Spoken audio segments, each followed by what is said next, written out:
Bishnupur district की Nambol assembly constituency न कोनबा नाउरेम खुनगी खुंजा सिंगी सेमखिबा CMHT अमदी PMJY गी हेल्थ कार्ड लोइरदुना ngasi ACC के MLA GH बसंत कुमार ना मियाम दा खुचिनखरे पांथोइबी कैथेलदा पांगथोखिबा कार्ड येनथोकपगी थौरमदा नंबोल AC के MLA थौनाउजम बसंत कुमार BJP नंबोल मंडल गी प्रेसिडेंट अहोंग Sangbam Jitendra former ZEO Bishnupur Nongthongbam Chingkhaina Saruk Yakhi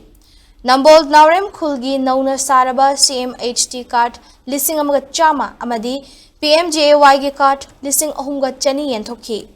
MLA Thaunojam Basanta Kumar na haikibada Assembly constituency asi nong khara chubaga ising ichaw yamna thokan balamdamni mahakpu MLA oirakpa matamdagi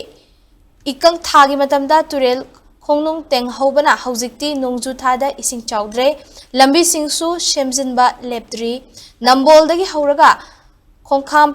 नाउरेम इसोक संजनबम मैद्राव कक्याय फावरगा नंबोल यौरकपा ring road अमा सेमगतनबा होनरी ngasi yenthokliba health card asisu narak yerkpa matamda lupa lakh manga coverage pigadoribani maramasina miyamna atai chawkhat thorang kayasu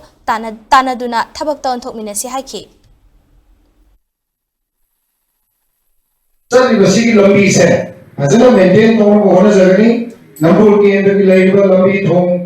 यारी no थे आई गवर्नमेंट की सरकार की थंगाई दना आई यारी नो के आई साइट की पॉकेट की रसोई आई मेंटेन तोन को अपना सेंटर सागर को होने जगनी है तो मैं आमदाई तंजरी अदुगा होजी प्लानिंग में तोरी सर ये लंबी से डबल ले नो थोंगा बा उलोंगा सेमी लंबी दो अदुगा कोई ना रिंग रोड में कोई सागर कायदी चंगागा सिदगी ठौरगा सोनी इशोक चक्रका वाइन कुमान संजय बम पुक्रम बम अदिगी मैजराव तारगा मैजराव के महाइगलागा ऐफेगी दिदिम अमु तारगा रिंग रोड में सेन रगी प्लानिंग में कोई दोजरी सेंट्रल की थकलो में होने जरी यारी में कहीं डेवलपमेंट तो होने जगनी है तो मैं अपना ही था जरी